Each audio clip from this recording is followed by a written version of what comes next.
Ok, el día de hoy vamos a empezar por el tema de oceanografía biológica.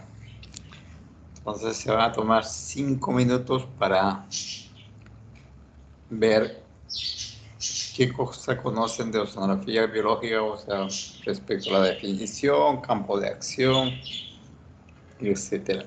5 minutos, luego le comienzo a hacer las preguntas, ¿correcto?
A ver, Paucar Sanabria,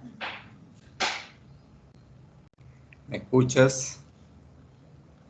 Paucar, Ingeniero, ya que, ¿qué concepto tienes de oceanografía biológica? Para ti, ¿qué vendría a ser oceanografía biológica o biología marina, como quieran llamarle? ya, la oceanografía biológica marina, oceanografía O biológica biología marina, marina, como quieras llamarle. es la interacción de las especies con el medio. Ya, Depende de cada especie cómo se relaciona y cómo afecta al medio, cómo el medio le afecta a ella también. A veces, correcto. a veces se estudia de manera aislada por especie y otras veces en un conjunto. Ya, Navarro,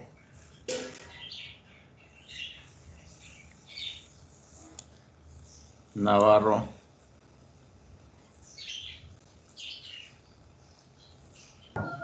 Sí, profesor, lo escucho. ¿qué más puedes agregar respecto a oceanografía biológica o biología marina?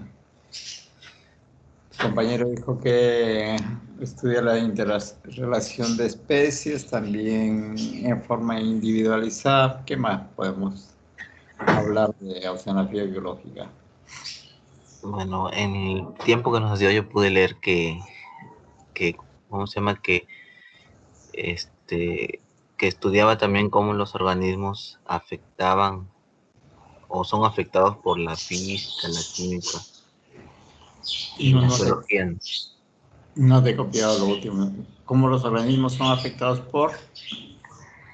por la química, la física y la geología del sistema Mm, oceanográfico. ya, Así, correcto.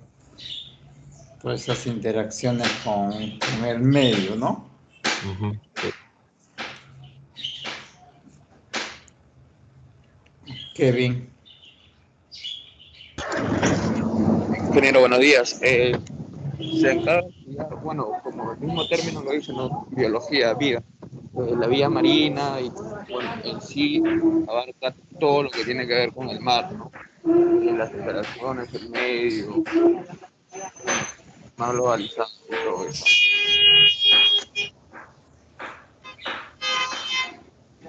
Ok. Rodríguez Vázquez. ¿Qué más puedes adicionar acá?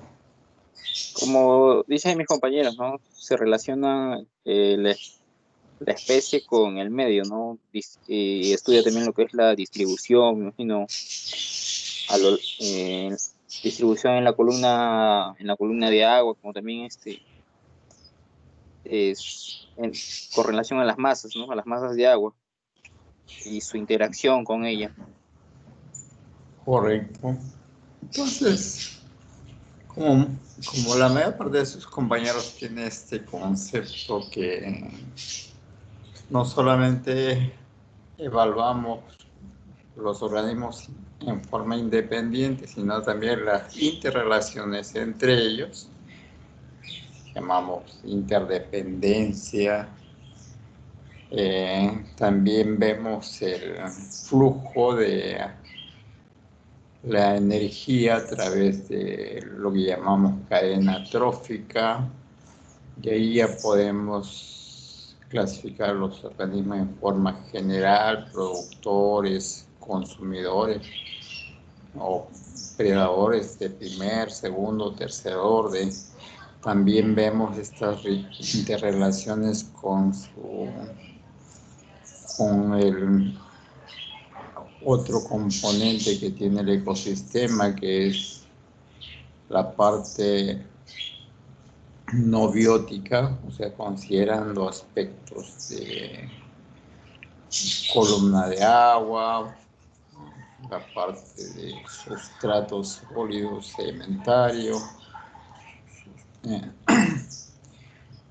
y el flujo de algunos elementos que ya lo vimos en oceanografía química, que es de qué manera ingresa el nitrógeno, se convierte, y todo este ciclo biogeoquímico que le hemos llamado. También la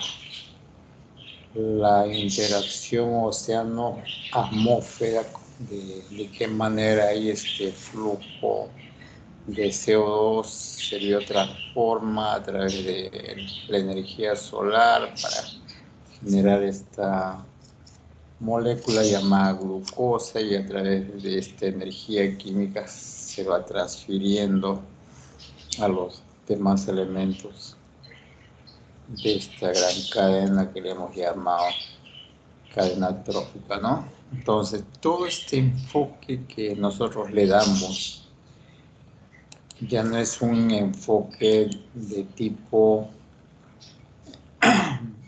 aislado, sino es un enfoque integral a este enfoque que le damos, le llamamos enfoque ecosistémico. Entonces, aquí ya encontramos dos términos nuevos, bueno, nuevos dentro de lo que combinamos enfoque ecosistémico, pero sí no es nuevo para ustedes cuando hablamos de ecología y cuando hablamos de ecosistema. Entonces, ¿qué viene a hacer la ecología? Contreras.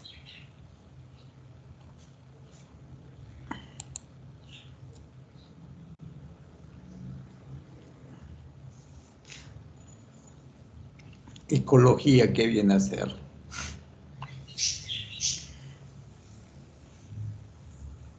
Contreras, ¿me escuchas, no?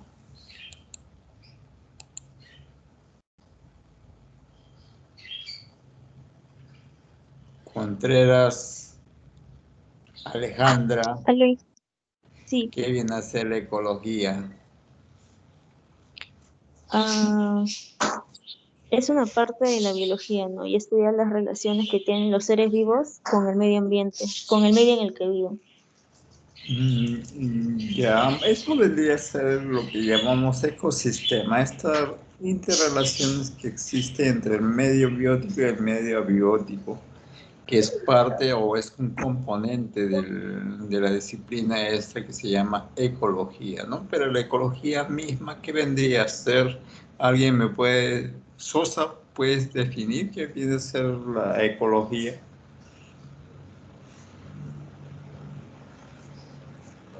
¿Me escucha? Disculpe. Sí, te escucho, Sosa. Ya.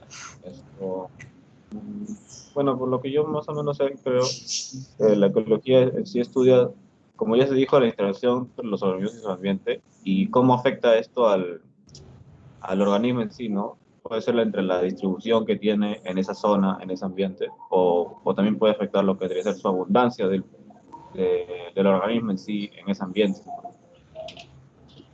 Lo que vendría a ser sus propiedades físicas y químicas del ambiente en sí, ¿no? O bueno, eso es lo que tengo más o menos entendido sobre la ecología. Ecología deriva de dos palabras, ¿no? Una, eco, que viene a ser casa, logo, tratado, ¿no? Entonces viene de cierta forma, si tratamos de darle una interpretación, viene a ser el estudio del lugar o del espacio donde se desarrollan los organismos vivos. De ahí que la ecología la subdividimos entre lo que llamamos el medio biótico y el medio no biótico, y esa interrelación de ambos componentes lo llamamos ecosistema, ¿no? De qué manera se articulan uno con el otro. Entonces, es eso, la ecología termina siendo una disciplina tan igual como la biología, como las matemáticas, como la física, pero la ecología como que es un poco más globalizada porque integra todas las disciplinas con un objetivo común que son los organismos vivos, ¿no? Mientras que las matemáticas todavía la tomamos como una disciplina independiente, pero la evaluamos con un objeto, con el objeto de entender los fenómenos que se dan en el medio donde se desarrolla la vida, o sea, tiene un propósito. Igual, si alguna vez estudiamos la química también como una disciplina aislada, pues tiene un objeto, un propósito, y es entender todos esos fenómenos físicos y químicos que se dan en lo que llamamos nosotros biosfera, ¿no? Entonces, la ecología tiene esta capacidad de integrar todas las disciplinas que de cierta forma hemos ido estudiando a todo lo largo de nuestra formación, y a veces pensando que son disciplinas independientes, pero no. Luego nos damos cuenta que estas se van enrollando en forma de un cable helicoidal donde ya convergen todas las disciplinas para dar este gran resultado que nos permita entender qué es lo que es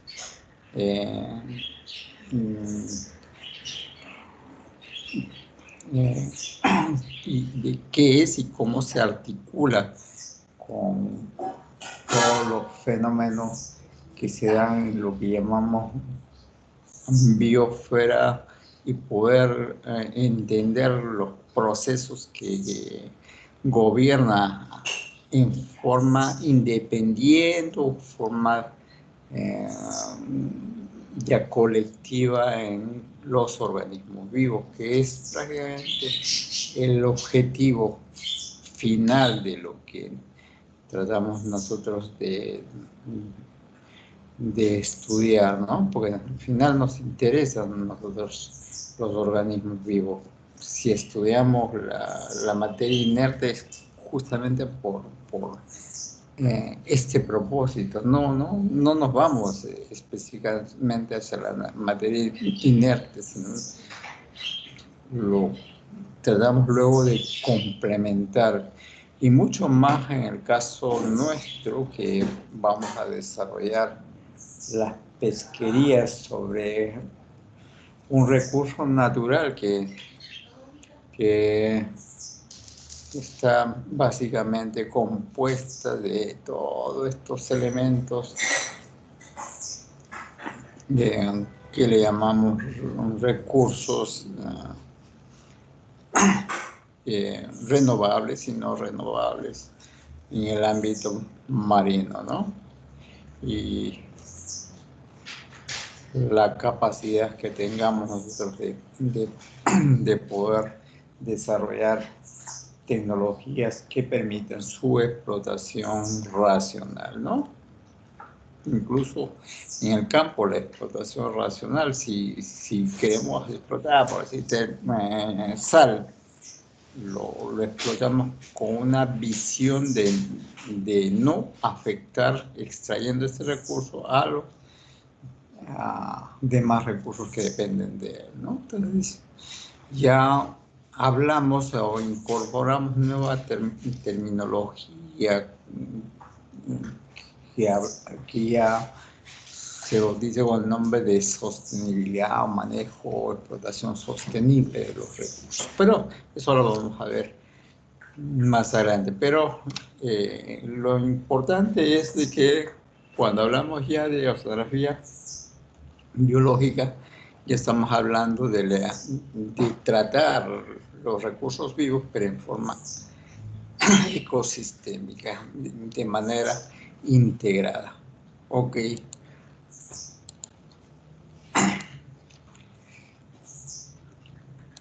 Entonces, ahí tienen el contenido que vamos a ver el día de hoy.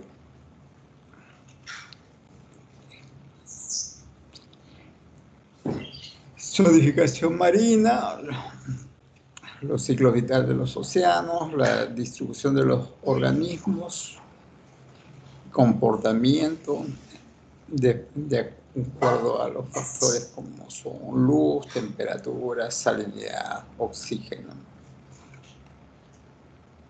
Tienen todo el apoyo bibliográfico. Entonces empezaremos por ver el aspecto de zonificación marina. Primero vamos a ver. Ingeniero. Dime, Ugaste, escucho. Sí, ingeniero, para justificar, estoy ahorita en trabajo en planta y no voy a poder escuchar la clase. Quiero para justificar mi inasistencia. Ya, Ugaste, pero igual, después vas a ver la grabación, ¿sí? Sí. Ya. Ok. Sí. Ya, correcto. Entonces, en esta primera diapositiva vemos esta distribución de los organismos vivos en el mar, desde los más pequeños, que son lo que llamamos los organismos productores, que constituyen el primer eslabón de la cadena trófica, que es el fitoplancton. Luego nos vamos a la evaluación del segundo elemento, que viene a ser el zooplancton. Dentro del zooplancton tenemos aquellos que dependen estrictamente del fitoplancton, que son el zooplancton herbívoro. Y entre la comunidad del zooplancton tenemos el zooplancton carnívoro, o sea, no dependen del fitoplancton, sino dependen de elementos zooplanctónicos de menor tamaño. También en esa comunidad vamos a encontrar aquellos que se alimentan de desechos, que son los detritófagos, y también elementos que se llaman recicladores, que permiten incorporar nuevamente algunos elementos y de descomponerlos e incorporar nuevamente los elementos al medio, ¿no? Luego pasamos a los depredadores o consumidores de zooplancton y luego ya aquellos que van a ser ya depredadores de segundo y tercer orden, distribuidos en una zona casi superficial, otras en una zona intermedia y otro tipo de recursos en el fondo. Cada una de ellas tiene una propia denominación. Aquellos que se localizan sobre la plataforma y aquellos que están básicamente hacia la zona del mar profundo. Entonces, en todos sus espacios tenemos una serie de denominaciones, justamente tanto por su distribución vertical como por su distribución horizontal. Aquellos que están prácticamente asociados con la energía solar y aquellos que viven en ausencia de la luz no requieren de la energía solar para poder desenvolverse, entonces completamente ausentes de este elemento, ¿no? Entonces de ahí queremos la zona fótica con luz y la zona fótica, que significa zona sin luz. De igual manera, si nosotros comenzamos a evaluar el término salinidad, vamos a encontrar que hay organismos que toleran variaciones de salinidad bastante gruesas. Hay organismos que ingresan incluso a la parte final de los ríos, donde el agua no es salada, sino es dulce, pero igual se desenvuelven muy bien. Ingresan cumplen algunas funciones biológicas, luego retornan nuevamente al medio marino. Entonces tenemos un grupo de organismos que tienen esta capacidad de resistir muy bien estas variaciones de salinidad, pero sin embargo hay otro grupo de organismos que sí son afectados por pequeños cambios en la variación de salinidad. Entonces, pues, ahí tenemos otro factor que nos va a permitir, ¿no?, ir seleccionando también a los organismos en función a la tolerancia de estas variaciones o aquellos que son no tolerantes. Igual va a suceder con la temperatura, con el nivel de oxígeno. Hay organismos que viven en espacios con rangos muy bajos de oxígeno. Para ellos lo utilizan como medio de refugio, como herramienta de defensa, de tal forma que los depredadores que necesitan mayores rangos de oxígeno no pueden ingresar. De esa forma la población se mantiene íntegra. Entonces, son mecanismos de defensa que han ido desarrollando estas especies en función a perpetuar la población, ¿no? Otra de las formas de perpetuar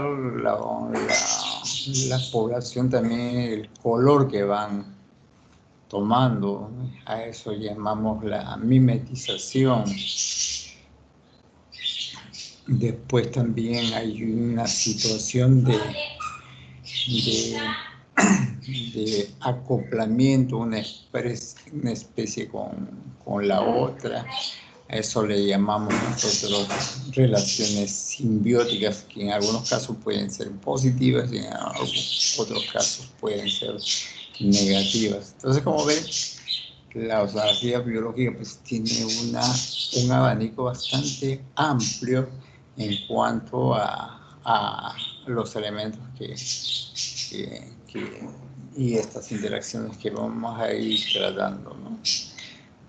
Y solamente vamos a ver una parte, porque en realidad si quisiéramos nosotros desarrollar plenamente la biología marina o las oceanografías biológicas, pues en realidad hasta creo que 5 años sería insuficiente. Pero bueno, por lo menos vamos a tener las herramientas básicas que nos permitan comprender lo que sucede en los océanos y de qué manera debemos nosotros manejar responsablemente estos recursos. Y ese es el propósito de estas asignaturas, ¿no?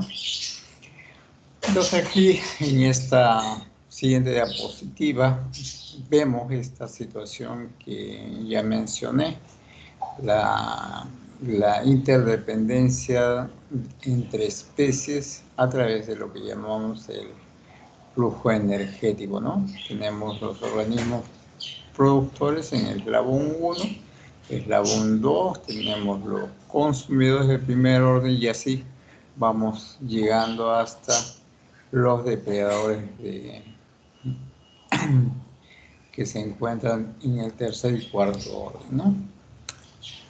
Y aquí lo que habíamos hablado, esa interdependencia con los otros elementos que ya lo hemos visto, que es aire, el flujo de la energía, el fondo marino, el flujo de los elementos, aspectos de biotransformación que existe y que ya lo hemos tratado ya con mucha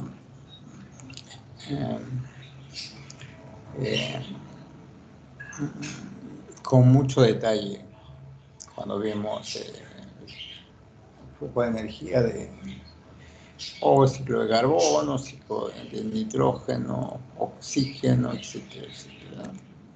Ok, entonces entremos para ver lo que es la clasificación elemental del medio ambiente marino. Tenemos una primera clasificación en dos subgrupos, uno que es el pelágico y el otro que es el bentónico. Y aquí entramos a tratar de definir qué vendría a ser un organismo pelágico o un ambiente pelágico, porque va en función al organismo, ¿no? ¿Qué viene a ser el ambiente pelágico?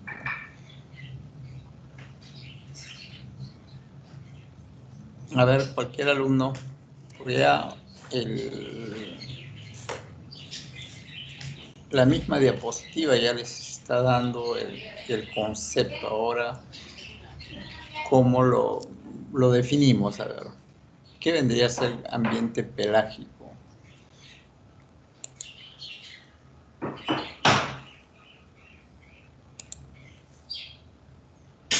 Rodríguez Vázquez.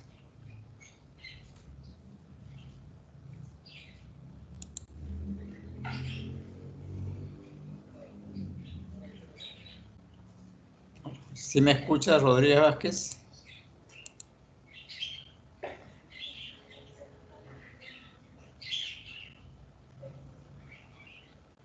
¿Qué pasó, Rodríguez Vázquez?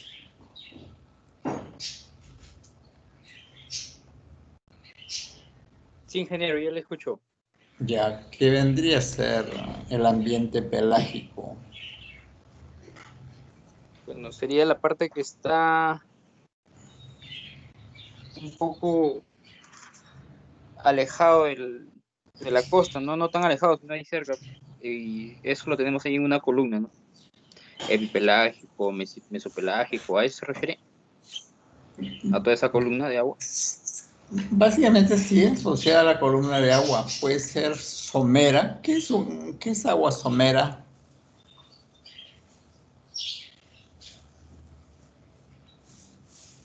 Córdoba. ¿Qué es agua somera? ¿No son las aguas superficiales? De poca profundidad, a eso llamamos aguas someras. Entonces, básicamente las aguas costeras son aguas someras, ¿no?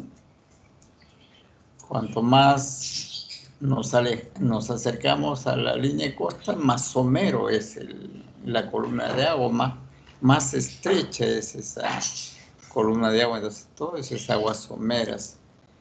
Ya conforme nos alejamos, la profundidad se va haciendo mayor, entonces ya hablamos de una columna mucho más amplia, ¿no? Entonces, los organismos pelágicos justamente son aquellos que se distribuyen en esa columna de agua, desde la superficie hasta el fondo, todos los que se desarrollan libremente en esa columna de agua, eso le llamamos los pelágicos. Entonces, de acuerdo a eso, ya podemos dividir aquellos que son los epipelágicos, que están distribuidos desde los 0 metros pegados a la superficie en esta interfase océano-atmósfera hasta los 200 metros de profundidad. Los mesopelágicos, y justamente va a encontrar que cuando definen qué es la Bisinguerria, lo primero sale en el tapete, es un organismo mesopelágico. Quiere decir que la Bisinguerria se distribuye de entre los 200 hasta los 1000 metros de profundidad. Entonces estamos hablando de mesopelágico. Pero cuando hablamos de la anchoveta, hablamos que la anchoveta es pelágica. Entonces quiere decir que está desde la superficie hasta los 150, 180 metros. Extremadamente puede alcanzar los 200 metros de profundidad. Ya cuando las condiciones son demasiado cálidas en la superficie, pues se refugian a esas profundidades, ¿no? Entonces, de ahí comenzamos a asociar, ¿no? Por esta distribución. Este organismo es epipelágico, o llamado pelágico también, para ya no asociar, digamos, dentro de este rango de profundidades, ¿no? Entre 0 a 200, a todos aquellos que lo vemos ahí. Y normalmente la mayor parte de las pesquerías se soportan en este tipo de organismos. O sea, la anchoveta, jurel, caballa, el atún, el bonito, son epipelágicos. Mesopelágicos, ya podemos estar pensando en, ¿cómo se llama?, en la merluza, la bisinguerria. Batipelágicos, estamos hablando de organismos que están por debajo de los 1000 metros de profundidad hasta los 4000 metros de profundidad. Ya tenemos algunos recursos como el bacalao de profundidad. Y avisopelágico, ya estamos hablando de profundidades mayores a los 4000 metros de profundidad, ya donde se tiene otro tipo de recursos y la tecnología de acceso a ella pues, es una tecnología mucho más avanzada, porque imagínense tener artes que alcance esas profundidades requieren mayor esfuerzo, ¿no? Y así vamos desarrollando una serie de tecnologías en función a los recursos que se van distribuyendo en este ambiente llamado pelágico.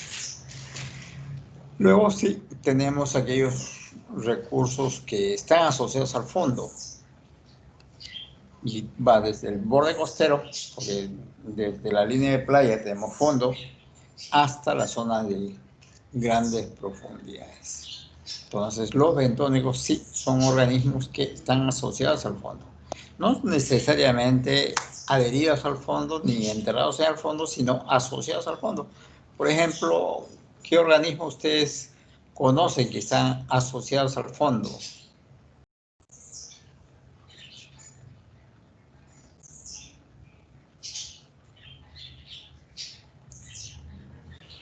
¿Los corales? Bueno, los corales, pero los conoce por literatura, pero ¿los ha visto?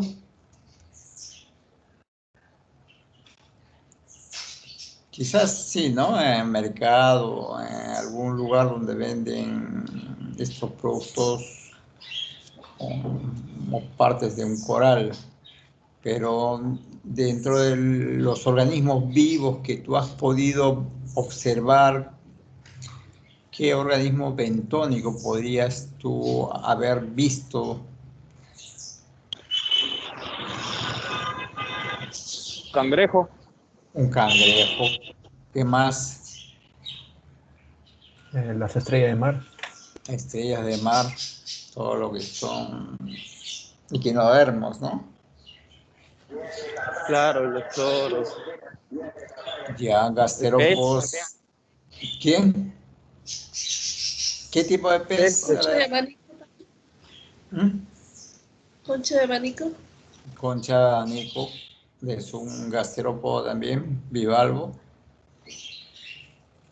La melibranquio. ¿Qué más? En peces, ¿qué peces bentónicos hemos visto? Uno que es muy cotizado por su sabor, tiene gran demanda por los restaurantes. ¿Lenguado? ¿Ah? ¿Cuál? ¿Lenguado? El lenguado. El lenguado pues anda asociado hacia el fondo, por eso esa forma plana que tiene, ¿no? Las rayas.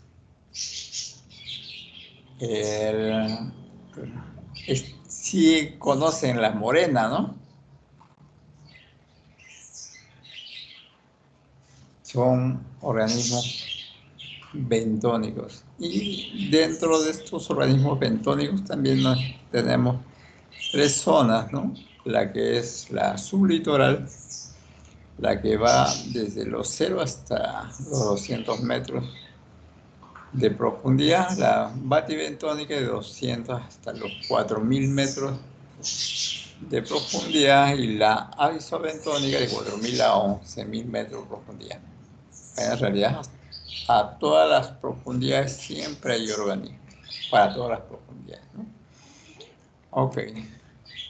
De aquí tenemos ya el ambiente tanto pelágico como bentónico, ya viendo su distribución tanto horizontal como vertical. Ya vimos en la parte vertical los pelágicos, aquellos que son epipelágicos, que están hasta los 200 metros de profundidad, los mesopelágicos, los batipelágicos y los abisopelágicos. Pero eso en su distribución vertical. Y luego en su distribución horizontal tenemos aquellos que son del ambiente de zona de rompiente. A esa le llamamos zona supralitoral, que viven de cierta forma del movimiento de las mareas o de salpicaduras debido a ¿cómo se llama? a la braveza del agua. De ahí tenemos aquellos que sí están asociados en la fluctuaciones de la marea alta y marea baja, que vendría a ser la zona litoral, que es la que vive o se gobierna por este tipo de crecidas o descensos. La sublitoral, que ya comprende hasta desde el límite de la fluctuación de mareas hasta el borde del talud de la plataforma continental. A eso le llamamos la zona sublitoral. Luego la que está justo desde la zona del borde de la plataforma hasta alcanzar ya la zona profunda, a eso le llamamos zona batial, y la zona profunda, la zona abisal. Eso en función, digamos,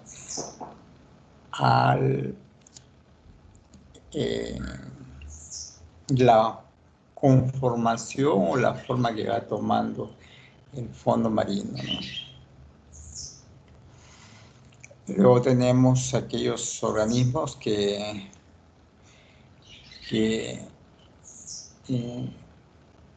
se localizan sobre la plataforma, que le llamamos ambiente nerítico, y aquellos que están por encima ya a partir de la cresta hasta la zona más profunda, pero en su distribución horizontal, la zona oceánica, ¿no? Y como habíamos visto anteriormente, asociados con la luz, ambiente eufótico y ambiente afótico. Y eso también lo hemos visto en clases pasadas. Hay determinadas longitudes de onda que alcanzan un máximo de profundidad, que vendría a ser el límite del ambiente eufótico, ¿no? Y ya por debajo de eso ya ni siquiera hay estos pequeños visos de longitud de onda, que vendría a ser el ambiente afótico. O sea, ya tenemos en este cuadro que ustedes ven ahí todos los ambientes establecidos tanto para su distribución horizontal como para su distribución vertical. ¿Alguna pregunta respecto a esto? ¿Todo está claro?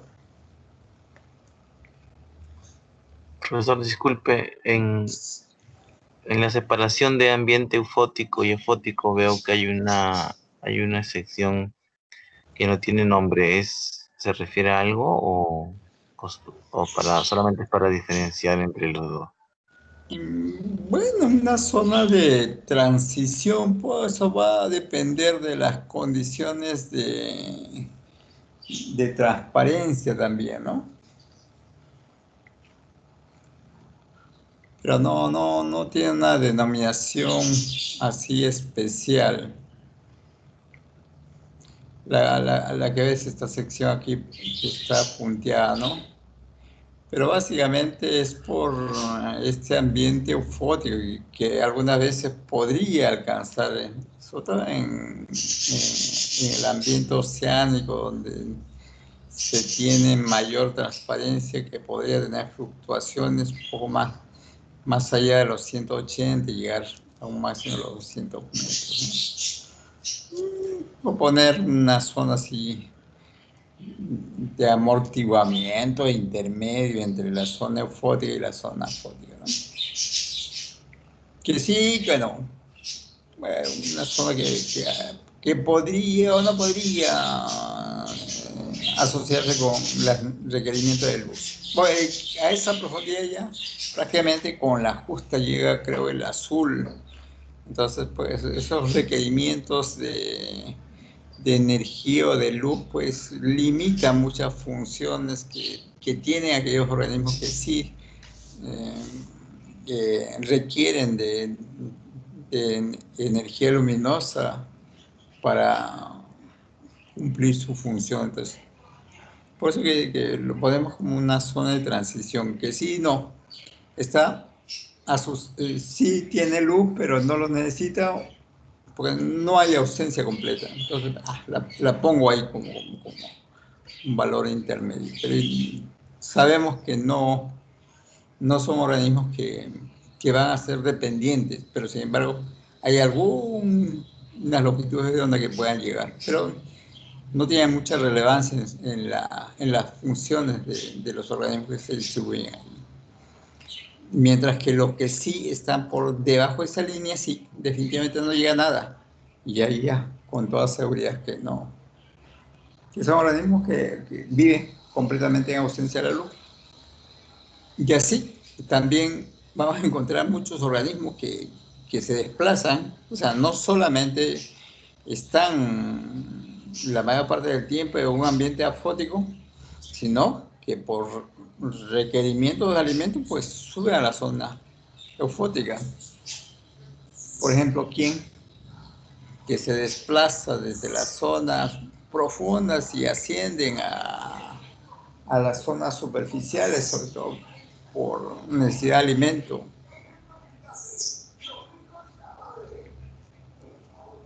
¿Algún organismo que ustedes tengan idea que tenga ese comportamiento de ascensos y descensos de un ambiente a otro?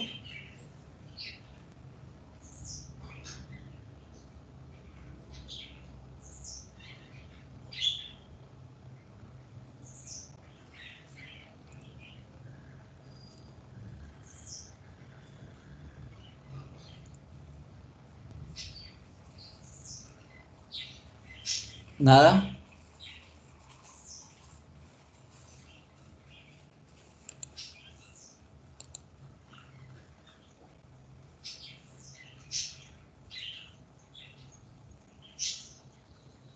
De la Torre.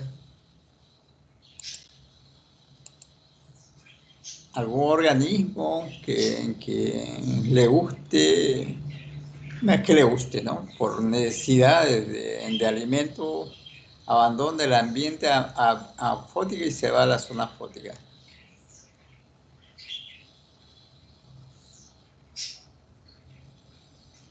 Sí me escucha de la Torre, ¿no?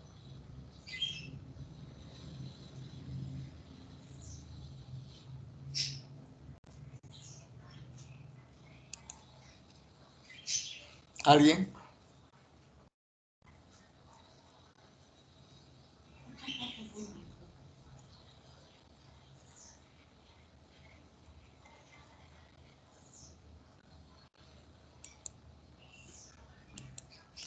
Yo pensé que iban te escucho. ¿Qué pasó de la Torre? ¿Estás sin audio?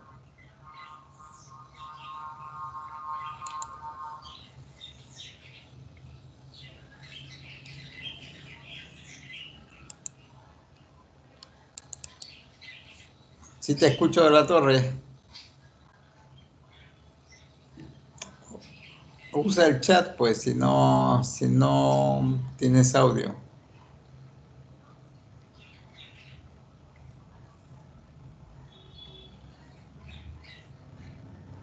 Ya, ok, entonces, ¿algún organismo que tú conozcas que se va de un lado a otro? ¿Puede ser el pez remo? Pez remo. La pota.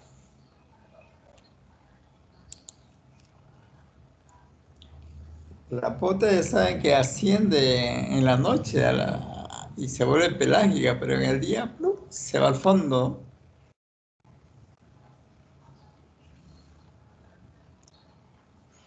Por eso que las embarcaciones poteras pues ponen algunos tipos de señuelos luminiscentes justamente para capturarla, ¿no?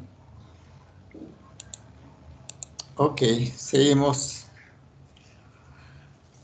Entonces veamos el primer grupo de organismos, a estos llamados organismos del sistema pelágico, decimos que son todos aquellos que se distribuyen en la columna de agua, a esto llamamos organismos del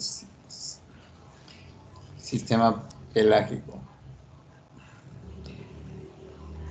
Y los que se distribuyen en este sistema pelágico sobre la plataforma le llamamos neríticos, y los que están a partir de la cresta de la plataforma hasta la zona profunda sobre esa columna de agua le llamamos océano. Aquí tenemos a los organismos pelágicos, ¿no? Son organismos de vida libre. Pueden ser con movimiento, como los que vemos, que con un desplazamiento, que puedan contrarrestar el propio desplazamiento que tiene el mar, o sujetos a merced del desplazamiento del agua. Por ejemplo, aquellos que tienen movimiento propio, pues la anchoveta se va donde quiera, pero aquellos que no tienen movimiento propio y que son pelágicos, por ejemplo, ¿qué vendría a ser? Que si lo ven, lo han visto ustedes cada vez que van a ir a la playa. Va a merced del movimiento de las olas, de las corrientes, que los lleva para un lado, para otro. ¿Cuáles son?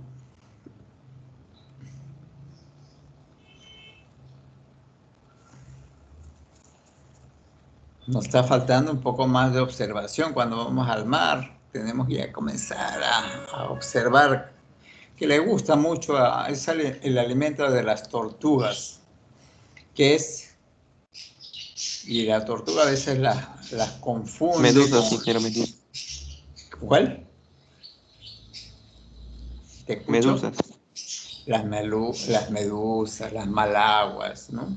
Este grupo de celentereos de vida libre que están ahí a merced de que las corrientes se la llevan para un lado a otro. Y como le decía, pues a veces la tortuga pues tiende a confundir los plásticos con una malagua, y pues hay este problema de ingesta de este tipo de contaminantes. Entonces, una de las cosas que tenemos que instruir a toda la gente que trabaja en el medio marino, y en esa parte ustedes son una gran herramienta, porque más adelante van a conducir este grupo humano a evitar de que los plásticos lleguen al mar, ¿no? Sobre todo en esas embarcaciones artesanales, que cualquier tipo de residuo, plum, lo tiremos por las bandas, ¿sí? O sea, de un lado a otro, de un lado, como que nadie los ve, pero sus consecuencias son, pues, en esta situación que el animal no tiene esa capacidad de distinguir de un plástico de un alimento, ¿no? Y lo mismo ocurre con las redes. Se pierde y nadie se preocupa en recuperarlo, ¿no? Ok. Y aquí vemos a estos organismos de vida libre, asociados en este caso hacia las aguas superficiales, y son organismos pelágicos, pero de los más pequeños. ¿Qué es esto? ¿Ah? ¿Qué has hecho, hija? Y ahí tenemos a esos organismos pelágicos pequeños, a esos le llamamos plancton, y se subdivide en dos grupos, el fitoplancton y el zooplancton.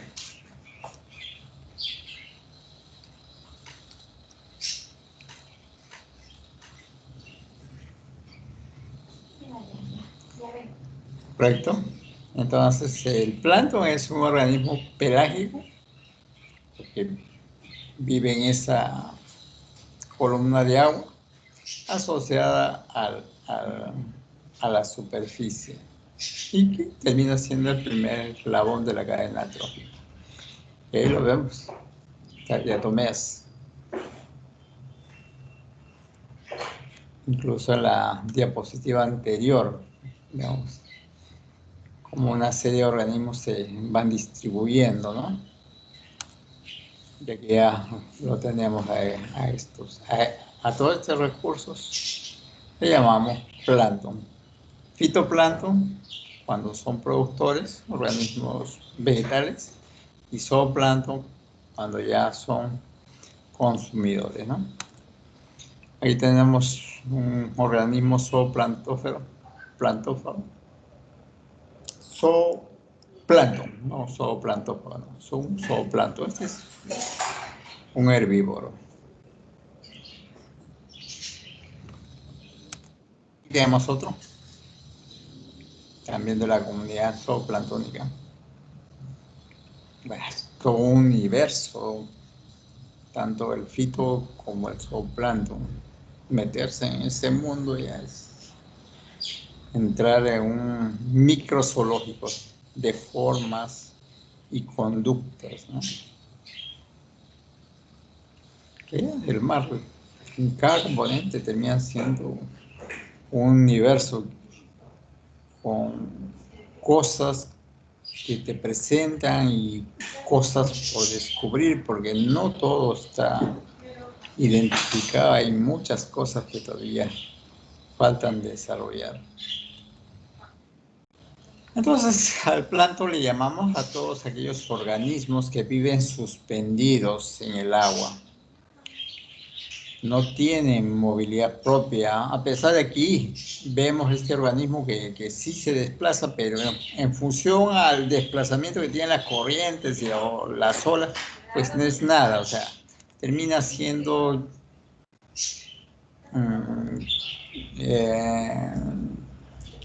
trasladadas por el movimiento de las aguas, ¿no?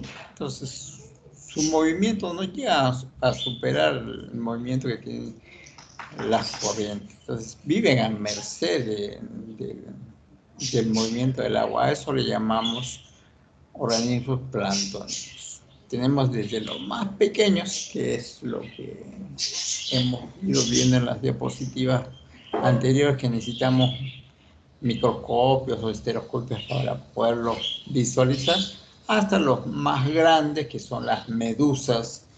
Hay medusas pues que tienen hasta 4 o 5 metros de diámetro, entonces son organismos tan grandes y pertenecen a la comunidad planctónica, eso lo llamamos megaloplancton, ¿no?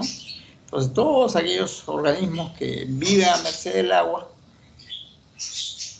a eso pertenece a la comunidad planctónica.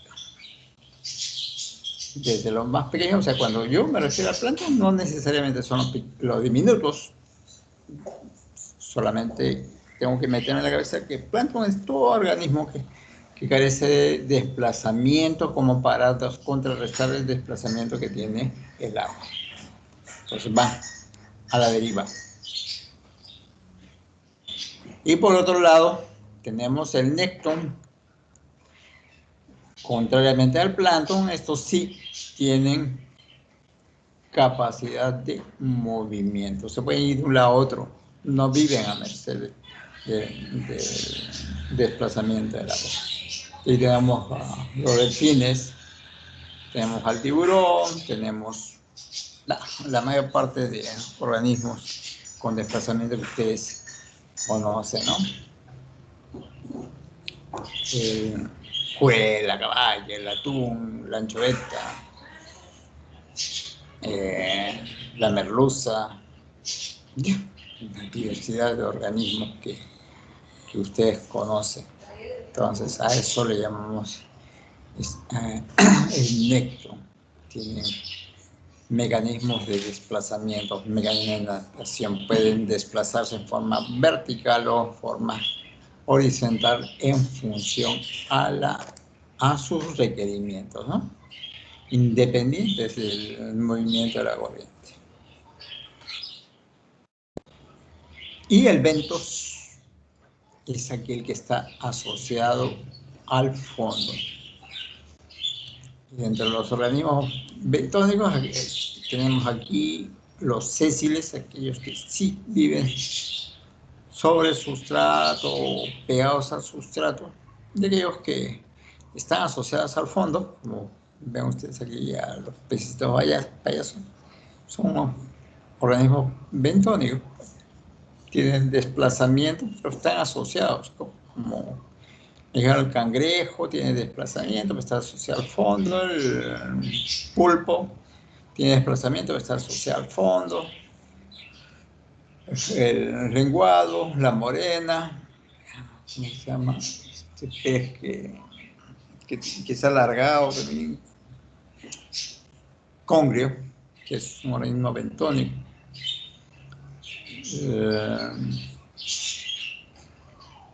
Las angulas o anguilas también son bentónicos, todos los gasterópodos, equinodermos, bueno, una cantidad de recursos que están asociados que pertenecen a la comunidad bentónica, como ustedes ven ahí.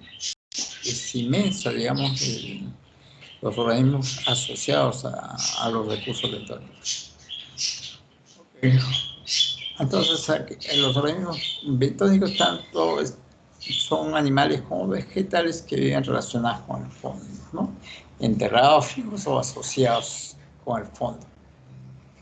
Y van desde la zona costera hasta las zonas más profundas.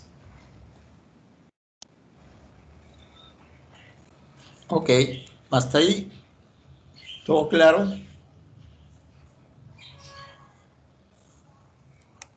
Veamos la zona del borde costero.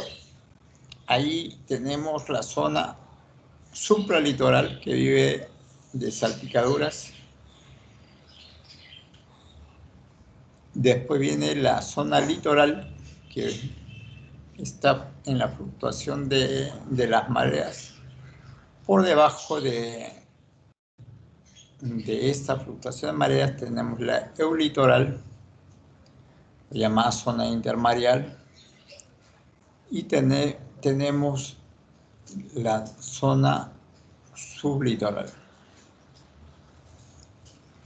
Entonces hay una serie de organismos que se van localizando también en función de estos requerimientos de agua, humedad. Organismos estrictamente que están en la zona supralitoral, que viven solamente de salpicadura del agua. Aquellos que están en las fluctuaciones de la marea alta, o sea, algunas veces cada vez que asciende la marea, pues se bañan y después, mientras la marea está baja, están sin agua. Otras que están en la mayor parte del tiempo sumergidos, pero carecen de agua cuando la marea es baja. Entonces allí la tenemos la eulitoral. Y aquellos que permanentemente están sumergidas en agua son los organismos llamados sublitorales. Entonces ahí tenemos tres zonas claramente identificadas: la supralitoral, eulitoral y la sublitoral. Y en la supralitoral, aquellas que viven estrictamente por salpicaduras, aquellas que se encuentran invadidas por agua cada vez que hay marea alta. La eulitoral, la mayor parte están sumergidas en agua, pero carecen de agua cada vez que hay un descenso por marea baja. Y la sublitoral, las que permanentemente están bajo el agua. ¿Está claro?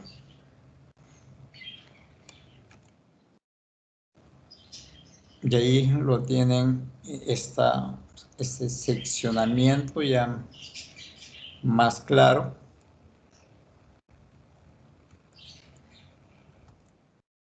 Y aquí tenemos, sí lo han visto estos organismos, ¿no?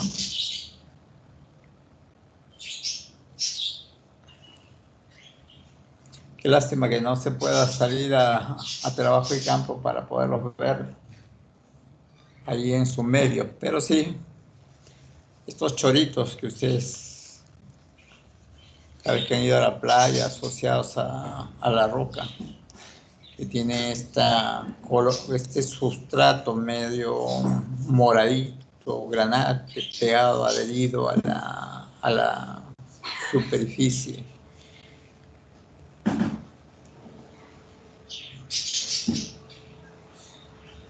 Este es el tipo Perumitilus purpuratus, por esa coloración que presenta en sus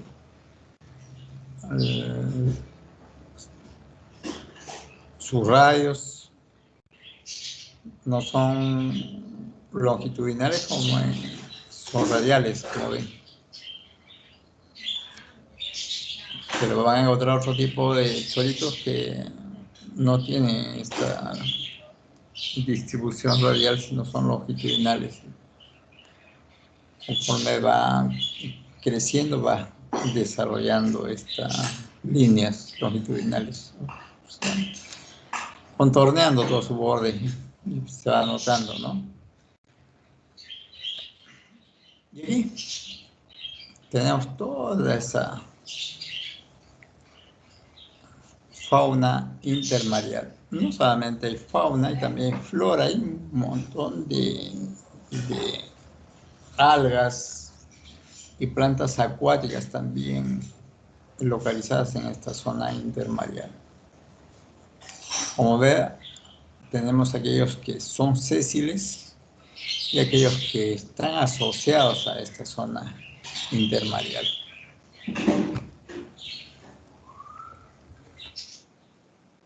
Es una imagen de acá de la zona sur del Perú. No me equivoco, es Satico. Vean la cantidad de organismos que hay asociadas a esta zona intermareal, ¿no? O sea, estas algas están sumergidas en agua cada vez que la marea asciende, ¿no? Y se encuentran expuestas cuando la marea es extremadamente baja. Y estos organismos van presentando una serie de adaptaciones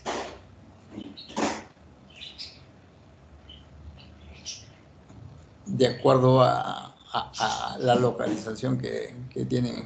Y esto ustedes han visto, algunos peces que tienen esta capacidad de adherirse a la roca, como una ventosa en la parte ventral. Las lapas también tienen esta ventosas y se adhieren rápidamente, se adhieren fuertemente a las rocas. A veces necesitamos una espátula fuerte para poderlas retirar. Igual ocurre con estos peces, que a veces los encontramos por el agua.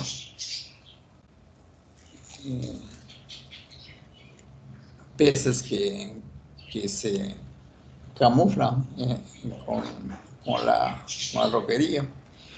Estas caracolcitos sí es muy común encontrar los organismos que presentan estructuras de defensa, estructuras espinosas, y caracoles, que es muy común, sobre todo en la zona de praderas, ¿no? Bueno, pues van generando una serie de adaptaciones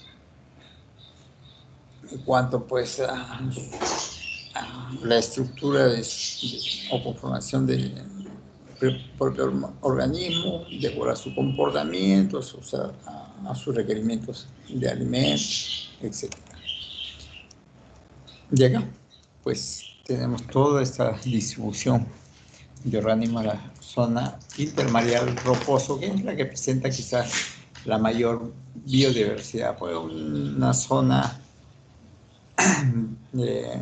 intermareal arenoso pues es más escaso, digamos, ¿no? Pero sí, si ustedes escarban en la arena, pues van a encontrar también una diversidad bastante interesante, ¿no?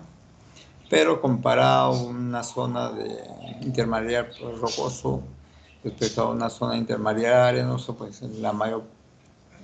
quien tiene mayor diversidad, y eso lo han visto cada vez que han bajado los espigones de Miraflores, y comparado con la zona de playa, pues hay mayor distribución, mayor diversidad en la zona intermareal rocosa. Ok, esta ha sido la última diapositiva. Nos vamos a tomar 20 minutos. Retomamos la sesión a las 10:30. ¿Correcto? Les pedí que me trajeran una muestra de un pez y les voy dando ya las directivas después de las exposiciones para empezar a hacer las prácticas. Pero a las 10:30 empezamos con las exposiciones de los temas que les he encargado para luego continuar con la parte práctica. ¿Ok? ¿Alguna pregunta?